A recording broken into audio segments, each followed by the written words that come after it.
সীমাখালি যাবে ভাই? হ্যাঁ সীমাখালি যাবেন? যাবো। আচ্ছা, ভাগ কত দিবে? 30 টাকা করে ভাই।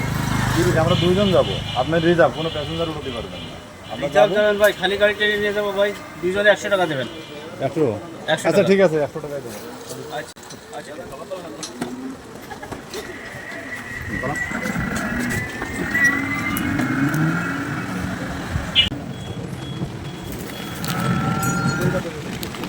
ভাই, হ্যাঁ বলেন। আমরা সীমাখালি ওই ব্রিজের ওখানেই যাবো। আপনারা কি করেন ভাই? আমরা করি একটু মানে কোম্পানিতে জব করি। আপনাদের প্যান্ট শার্ট পরা খুব সুন্দর দেখা যাচ্ছে। কোম্পানিতে জব করতে হলে ভাই সবসময় প্যান্ট শার্ট ভালো ভালো কাপড় পরতে হয়, বুঝলেন না? ভাই ভাড়া টাড়া কেমন হয় আপনার? ওই আর কি মোটামুটি হয় ভাই, ডেলি 200-250-300 টাকা থাকে ভাই, খরচ খরচা বাদ দিয়ে 200-250 থাকে। সংসারে অনেক লোক, কি করবো ভাই, এই ইজি বাইক চালাই আর কি করবো, এইভাবে চলতেছে আর কি ভাই। কোনো কায়দায় একটা নতুন গাড়ি নিতে চাইলাম ভাই, তাও নিতে পারতেছি না। কোনো কায়দায় আর কি এই ভাঙড়ি গাড়ি নিয়ে চলি, এর থেকে উঠতেও চায় না। মানে আপনারা যে কোয়ালিটির লোক, তাতে তো আসলে আপনাদের আমি নিতেও লজ্জা লাগছিল। কিরাম চশমা পরা, কালা চশমা পরা, হ্যাঁ আপনাদের দেখেই আমার ভয় করছিল ভাই, যে কিরাম লম্বা লম্বা মানুষ ভাই, একজনের মুখে দাড়ি আর একজনের চোখে চশমা, বিশাল সুন্দর। আপনাকে তো দুইজনের মুখেই দাড়ি দেখলাম, আপনাকে দেখছি বিশাল লম্বা লম্বা লোক, বিশাল কায়দা লাগছে, ভয় করছিল। গরিব মানুষ কি করবো ভাই, এইভাবে চলতেছে। আরে ভাই, আপনি বেশি বকার বকার করতেছেন কেন? আরে বলুন কি করবো এখন, আমাদের সাথে একটু গল্প করতেছে ভাই। গাড়ি কি নিজেই না ভাড়ার ভাই?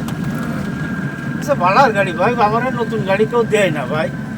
এই ভাড়ার গাড়ি এইখানে দেশে সকলেই হয়তো গাড়ি বাড়ি চালাতে পারে না ঠিক মতো, অসুস্থ মানুষ, তাইতে আমার এই ভাঙড়ি গাড়ি দিয়ে দিয়েছে। এর থেকে আর ভাড়া হয় ভাই, মানুষ উঠতে চাই এখন। ভাই একটু এখানে দাঁড়ান দিলে একটু প্রস্তাব করবো, ঠিক আছে?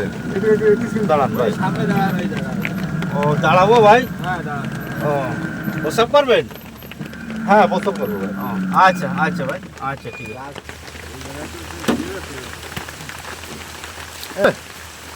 এই জায়গাটা যাই ভাই তাড়াতাড়ি করেন ভাই। তো করলে হবে ভাই, প্রস্তাবটা তো করবো নাকি? হ্যাঁ ভাই যান।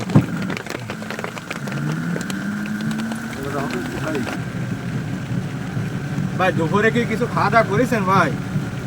ভাই বৃষ্টির দিন, বাড়াবো তো কম ভাই, সংসারে মেলা খরচ ভাই। এক জায়গায় খাতে গেলে কিছু নাহলে 100 টাকা দামে কি এনে খাবো ভাই, এই জন্য খাইনি ভাই। এই সংসার কোনো রকম চলতে টাইটি করে চলে তো ভাই, তাই আর কি কিছু খাইনি। ছেলে ফেলে লেখাপড়া করে, এই আপনারা মেলা টাকা ইনকাম করেন তাই না ভাই? হ্যাঁ আমাদের ইনকাম আছে ওই মোটামুটি, যাক মানে কোনো রকম চলে। আর আছে তোর কাছে বিস্কুট দিয়েছিলাম না, আছে হ্যাঁ বিস্কুট? বিস্কুট আছে। তাহলে বাইরে দেবে, ভাই তো দুপুরে কিছু খাইনি, ভাই একটু খাক। ভাই বিস্কুট খাবেন ভাই? হ্যাঁ আছে, বিস্কুট আছে। খাই তাহলে সকলে মিলে খাই। আপনারা যদি খান তাহলে খাই ভাই। না আমরা তো খাইয়ে দিয়ে আইছি ভাই, আপনি খান। ভাই এই যে আপনি এই নেন, বিস্কুট নেন, খান। ও এই বিস্কুট ভাই, হ্যাঁ দেখেন ভাই আপনাদের মতো ভালো মানুষ হয় না, কত ভালো মানুষ আপনারা। খান ভাই, আপনি আপনাদের খান। নিজেরা খাওয়া জিনিস আপনারা আমাদের ভাই রাগ করতেছেন ভাই? না না না খান ভাই। এই যে আমরা পানি।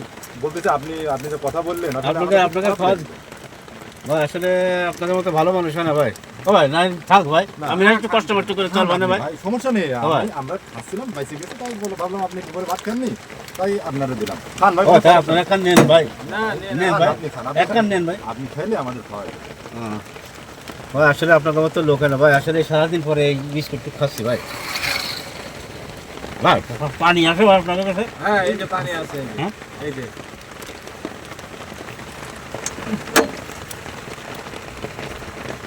বেচারাটা আসলে খুব অসহায়, ছেলে মেয়ে মানে অনেক, সংসারে অনেক লোক, এটা কীভাবে চলে? আপনাকে মতো ভালো মানুষ হয় না ভাই আসলে। ও ভাই, ও ভাই, ভাই আমার ইরাম আছে কেন বিস্কুট খাওয়ার পরে? ও ভাই, কি আছে ভাই, কি আছে? ও আমি তো কিছু দেখতেছি না সত্যি ভাই। ও ভাই, ভাই, ও ভাই, লোক আছে না, তুই কাছে একটু দেখে না, লোক দেখ। ও ভাই, ভাই ঠিক আছে,